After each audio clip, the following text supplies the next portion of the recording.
walaupun Habib Keribu misalnya itu kan Habib itu. Keturunannya nasabnya sampai Rasulullah itu.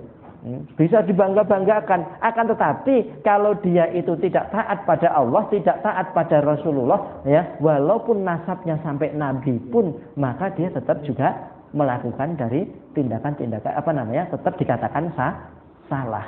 Tidak terus kemudian itu menjadi suatu justifikasi. Makanya orang berbangga-bangga, ya. Saya itu nasabnya dari iki nikah sama ini, ya, Rojo Siliwangi nikah sama ini, terus kemudian ketemu sama kiai ini itu dan lain sebagainya. Lah ketika dia berbuat maksiat nggak boleh disalahkan. Kenapa? Mergo niki keturunane deloken niki. Ini namanya orang yang berbangga-bangga dalam masalah nasab. Bismillahirrahmanirrahim. Doa itu, ya, yadfa'ul musibah, bisa, ya, menangkal musibah ketika hina yangzil walam yangzil, ketika musibah itu sudah turun atau belum turun, ya. Jadi doa itu ketika musibah itu turun, itu ketika Anda berdoa dan Anda ini termasuk orang yang hebat, ya, yang pertama tadi itu doanya menang dari musibahnya, dan langsung terlempar, nggak jadi ngenain Anda, ya, nggak kodal, ya, nggak kodal. Terus yang kedua, dan doa itu ketika sudah turun, ya, musibah itu ketika sudah turun, maka doa ini mampu mengangkat musibah tersebut. Ini yang kedua, ya. Jadi mampu doa tersebut mengangkat musibah. Ini dalam hadisnya. Jadi sifat waspada itu tidak mampu untuk, ya, menghalangi takdir. Akan tetapi doa itu mampu untuk menangkal dari musibah baik yang sudah turun atau yang belum turun. Dan doa ini akan selalu bertarung dengan musibah sampai hari kiamat. Tuh, istimewa ini. Makanya sering berdoa. Kuatkan doa, kuatkan yakin kita kepada Allah Subhanahu wa taala. Itu yang seimbang, terus selalu bertarung antara doa dan musibah. Makanya kadang-kadang jenengan tuh doane kadang kabul, itu pas jenengan menang, ya. Doanya kok nggak kabul-kabul, itu pas jenengan kalah. Imannya turun, terus kemudian penghalang-penghalangnya banyak, akhirnya Anda harus kalah dengan doa tersebut, ya. Makanya Ikhwan Fiddin Arsyadakumullah itu kata Ibnu Qayyim Al-Jauziyah bahwa doa itu ya ada 3 itu, ya. 1, doa yang menang dengan musibahnya. 2, doa yang kalah dari musibahnya. Yang ketiga adalah doa yang seimbang. Karena apa? Itu la yaruddal qadar illa doa wala yazidul umr illa albir. Tidak ada yang mampu menangkal takdir, ya, menghalangi takdir kecuali doa, dan tidak ada yang mampu, ya, menambah umur kecuali kebaikan dan kebajikan, ya. Untuk itu doa ini istimewa ini, ya. Jadi takdir itu kata Imam Asy-Syaukani, ya, ada takdir bersyarat. Nek kamu berdoa akan terangkat. Tapi nek kamu itu tidak berdoa akan terjadi.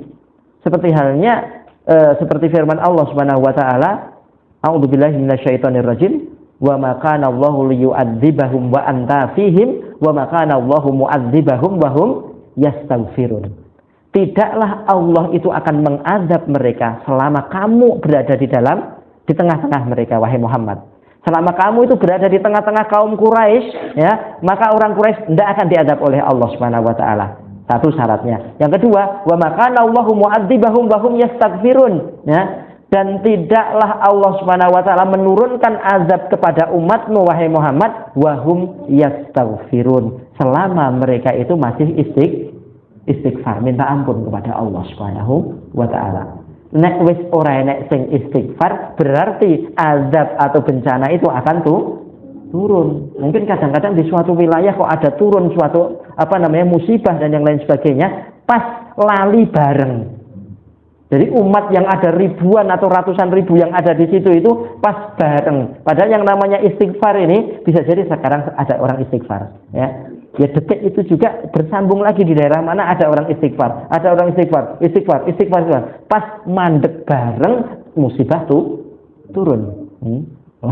Ini ya, karena ada yang musibah itu dengan syarat, ya. Kalau kamu itu berdoa maka akan terangkat. Makanya ada sahabat Rasulullah Shallallahu Alaihi Wasallam yang sahabat ini, ya, ketika berperang para sahabat yang lain itu ngapain? Ya, perangnya sedang tandang, ya, adu pedang, musuh dikalahkan. Tapi ternyata apa? Kok malah cuma doa saja? Kata Rasulullah, biarkan. Doanya lebih tajam dari pedangnya. Ya. Artinya memang dia ini orangnya secara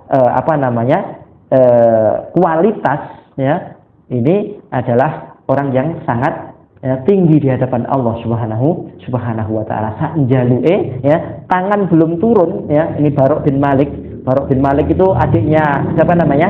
Anas bin Malik, putrane siapa itu namanya? Hindun, ya. Itu mengangkat tangannya, ya. Belum jarinya ini diturunkan, itu musuh sudah terkalahkan. Ya. Ini berarti saking bagusnya orang ini, fikohnya kepada Allah, ya, bergantungnya murni kepada Allah, ditambah lagi makanannya halal, ya, minumannya halal, kemudian harta yang dia miliki halal, jarang maksiat. Nah, ini istimewa, Pak. Ya.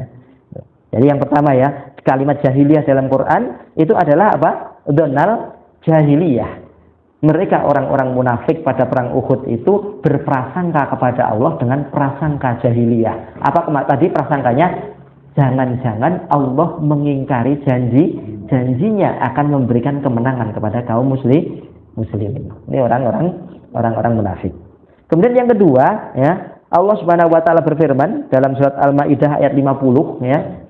A'udzubillahi minasyaitonirrajim. Afa hukmul jahiliyati yabghun wa man ahsanu minallahi hukmal liqaumin yuqinun. Ya.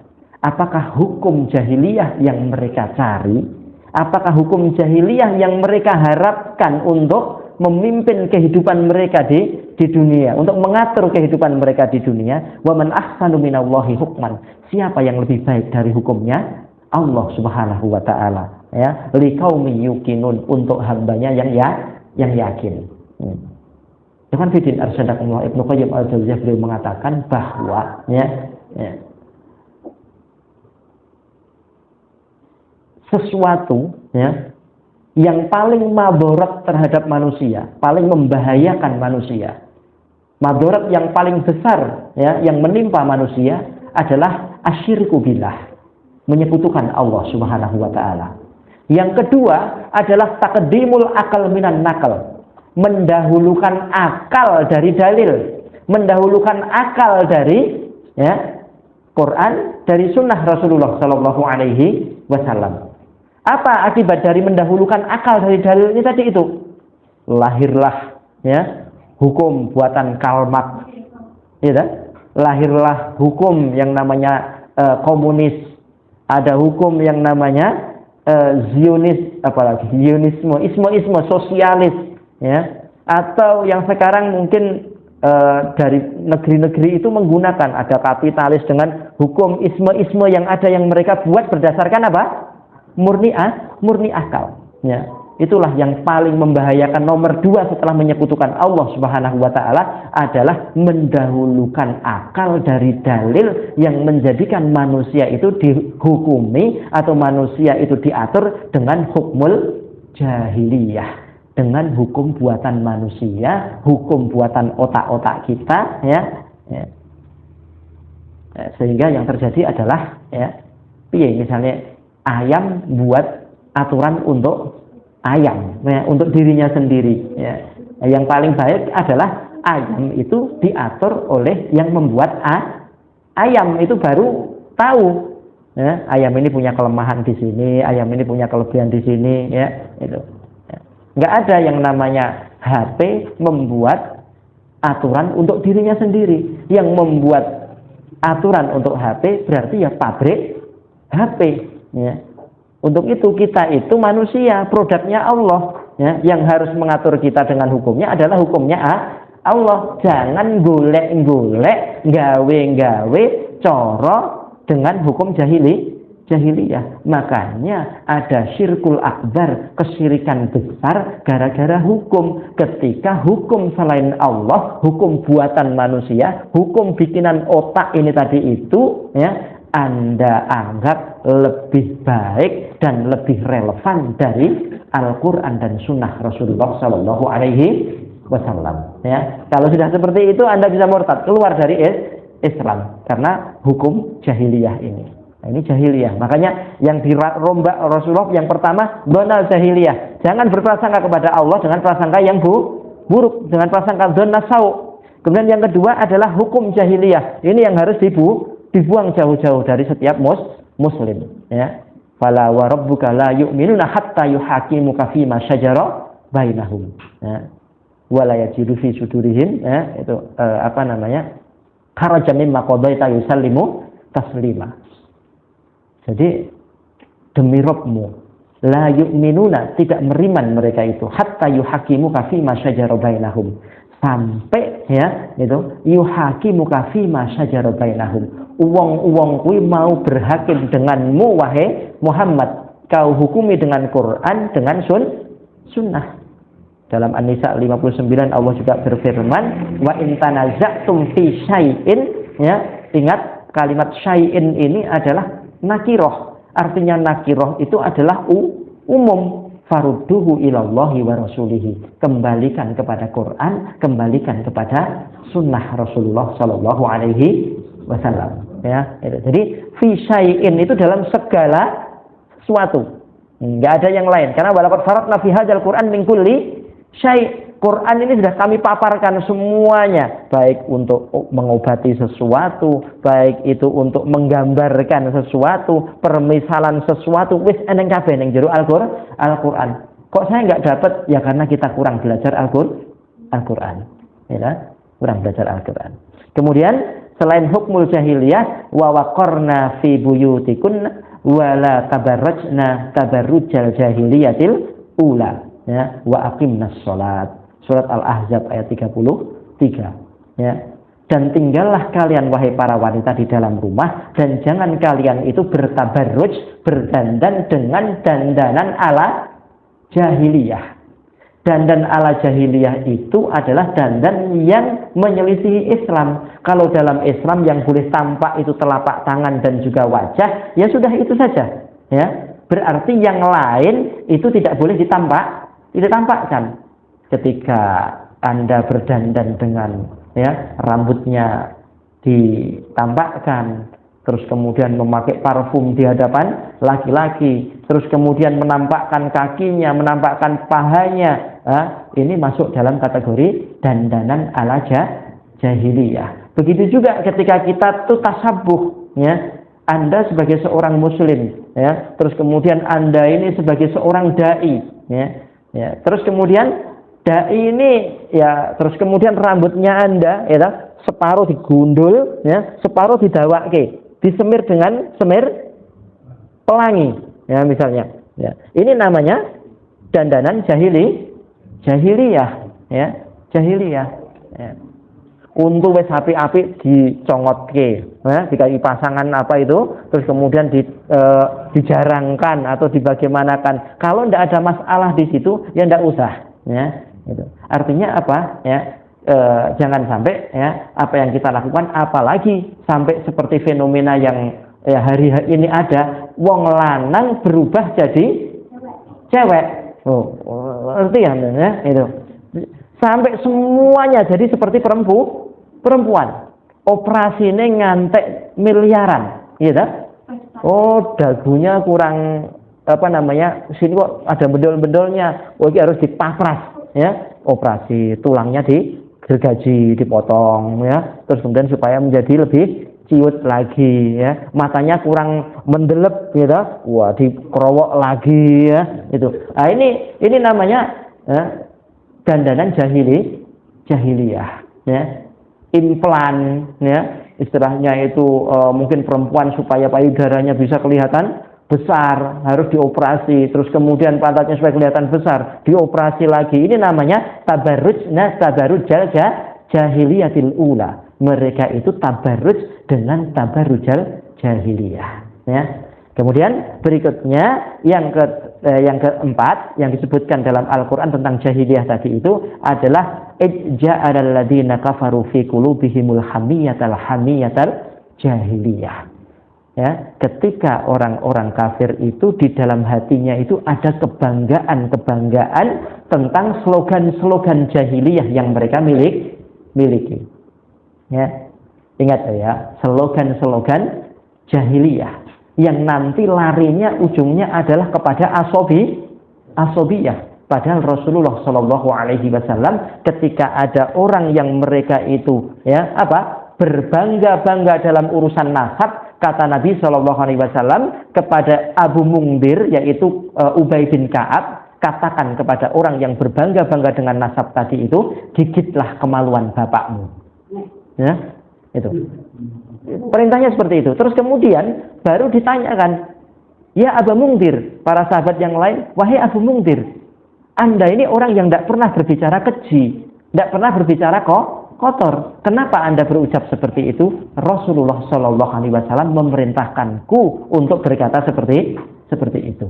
Saking busuknya jahiliyah, asobiyah.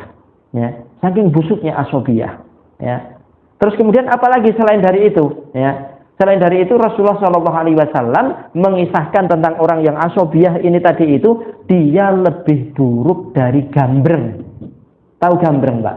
Ya, gambreng itu hewan yang gelundung-gelundungkan kotoran itu dengan mukanya, ya, dengan kepalanya. Jadi gelundung-gelundungkan itu, ya, dengan kepalanya.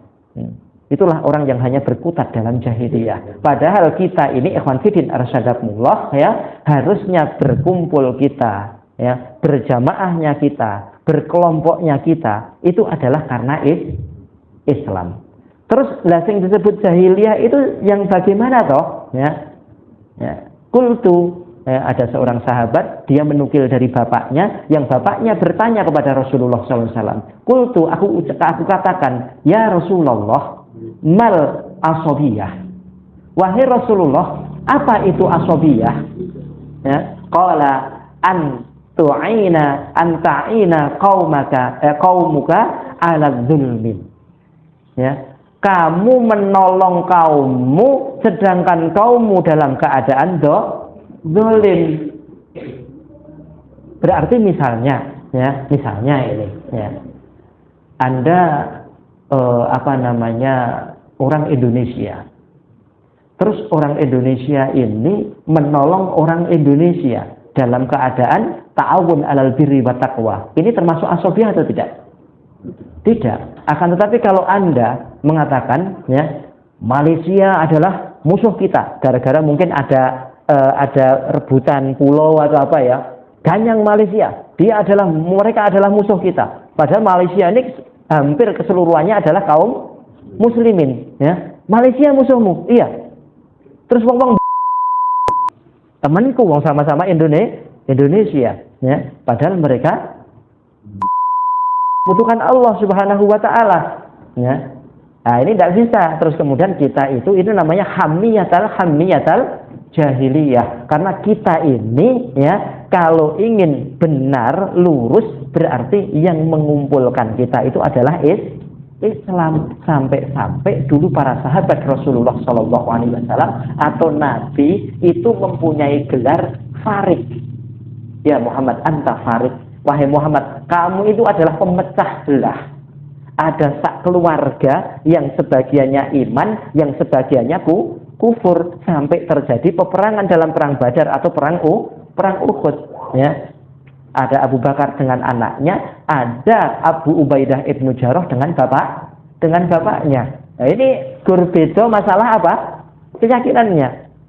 Ya, bapaknya itu musyrik, Abu Ubaidah ibnu Jarrah itu beriman kepada Rasulullah Shallallahu Alaihi Wasallam. Terjadilah peperangan antara bapak sama anak, ya.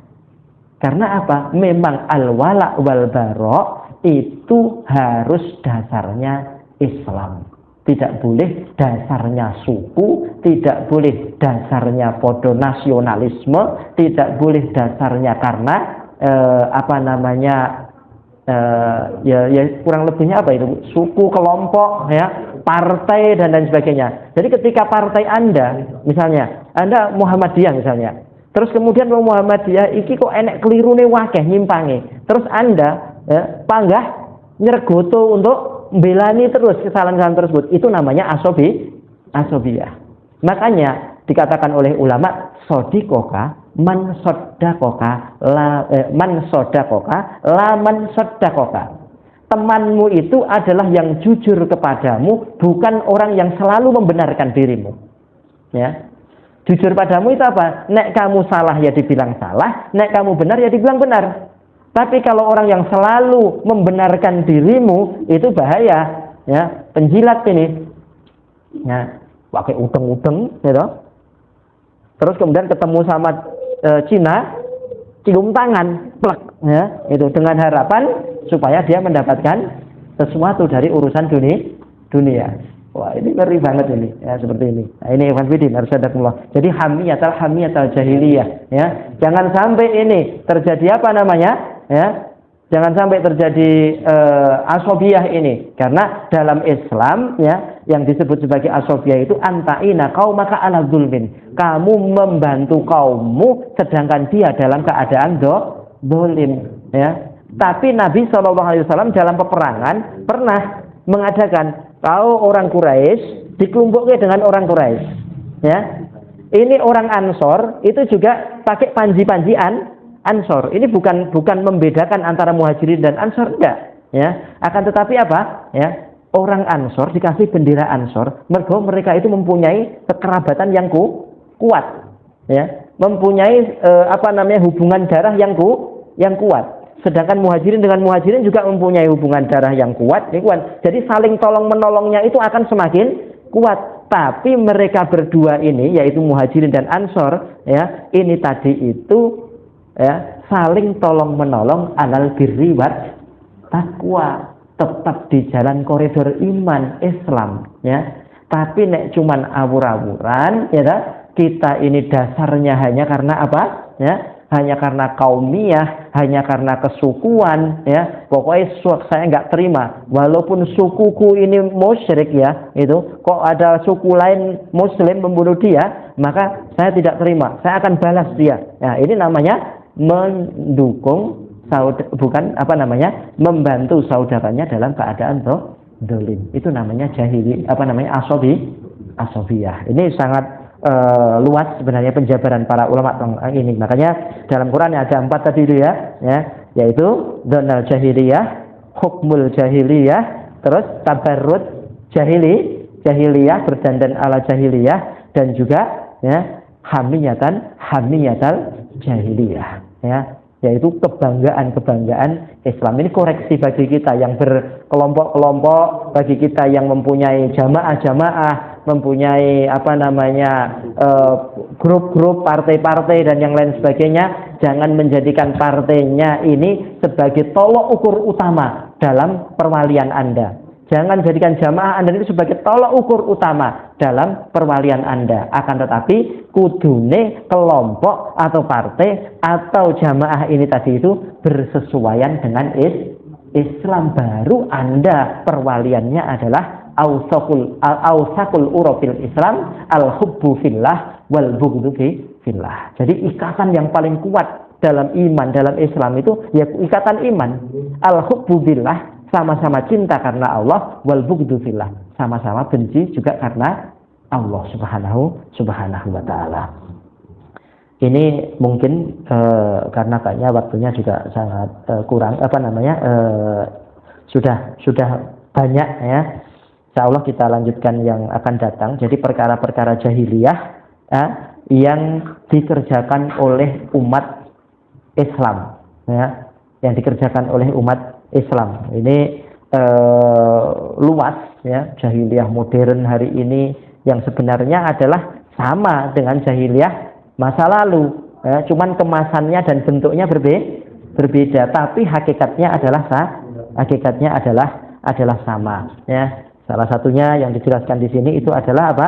At-ta'nu fil ansab, ya, yaitu saling mencela dalam nasab seseorang, ataupun ya di sini an-niyahah, ya, orang yang dia itu menjerit-jerit menyebutkan kebaikan-kebaikan si mayit, padahal sebenarnya dia itu tidak rela dengan, tidak ridho dengan takdir Allah terhadap orang yang mati tersebut. Ini namanya niyahah. Ya, dalam hadis sahih disebutkan wa qalan naihah idza lam tatub qabla mautiha tuqamu yaumal qiyamati wa 'alaiha sarabilun min qatiran, ya, wa dar'un min jarabin. Ya. Jadi orang yang niyahah itu, ya, nanti pada hari kiamat apabila dia itu belum bertaubat, ya, sebelum matinya, tuqamu yaumal qiyamah 'alaiha sarabil. Dia itu nanti akan diberdirikan pada hari kiamat dengan apa? Ya, lelehan tembaga yang ada pada tubuhnya, ya.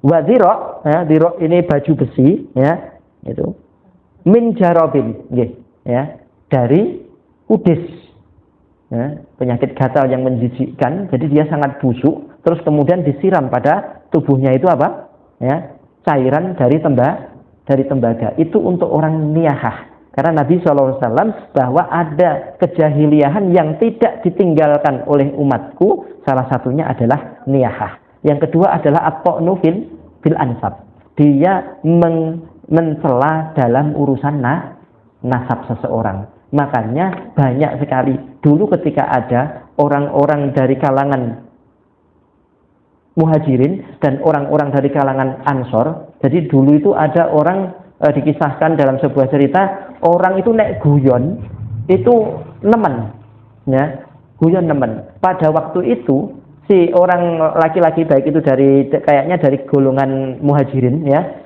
itu kalau guyon itu luar biasa. Akhirnya apa?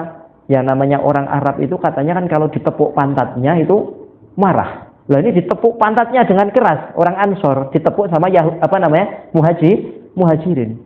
Akhirnya marah besar. Setelah marah, ya, orang muhajirin, ayyuhal muhajirun, wahai muhajirun, iki lo, ya, tulungan aku. Ya, orang Ansor juga sama, ayyuhal ansor, ya. Ketika Rasulullah mendengar, baru Rasulullah menceritakan, dulu pada zaman Musa itu ada orang yang dia itu bangga-bangga dalam urusan nasab, sampai menyebutkan 9 nasab dari kakek-kakeknya, ya.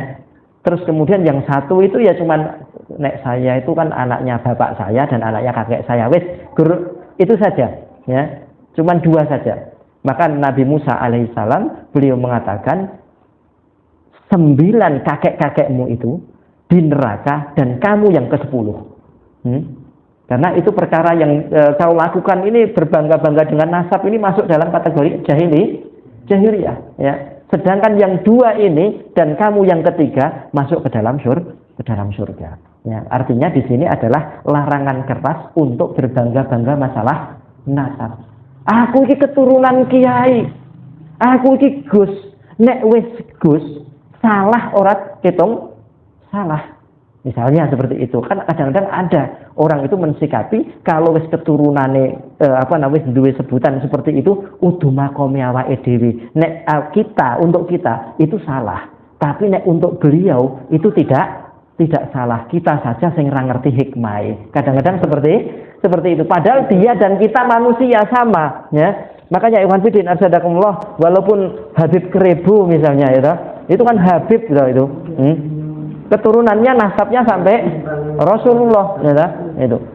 Bisa dibangga-banggakan. Akan tetapi kalau dia itu tidak taat pada Allah, tidak taat pada Rasulullah, ya, walaupun nasabnya sampai Nabi pun, maka dia tetap juga melakukan dari tindakan-tindakan tetap dikatakan salah.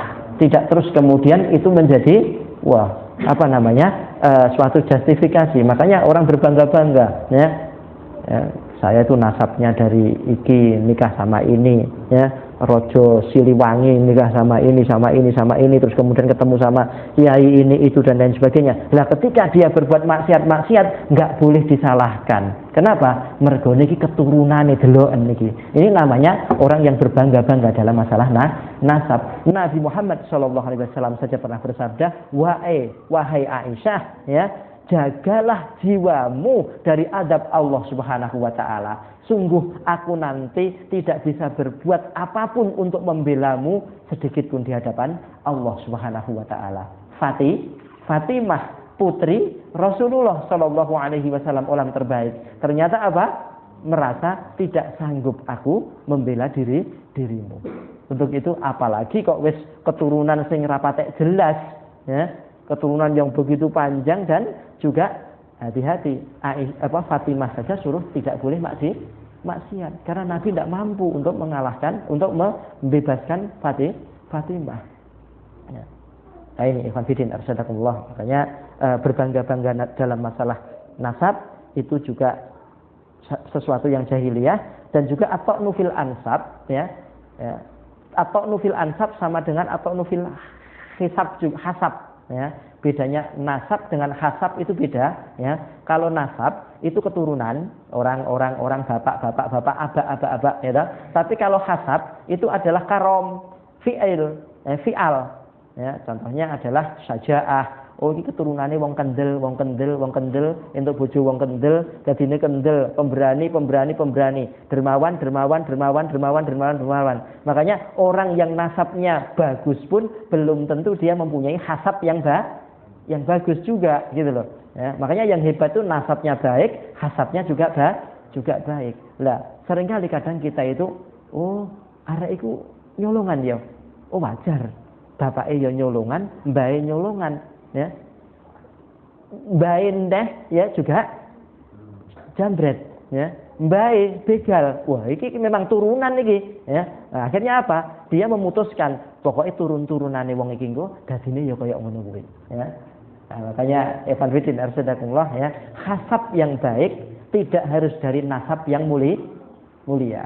Jadi nasab yang biasa-biasa saja itu bisa juga menimbulkan dari manusia-manusia yang baik, yang istimewa, ya. Nah, makanya nasab bukanlah suatu andalan yang untuk dibangga-banggakan, ya. Dan juga dilarang karena itu permasalahan jahiliyah untuk mencela nasab orang lain, ya. Wallahu a'lam bishawab, ya. Ini yang bisa kita sampaikan pada kesempatan malam hari ini, ya. Saya kembalikan kepada pembawa acara. Alhamdulillahirabbil alamin. Wassalamualaikum warahmatullahi wabarakatuh.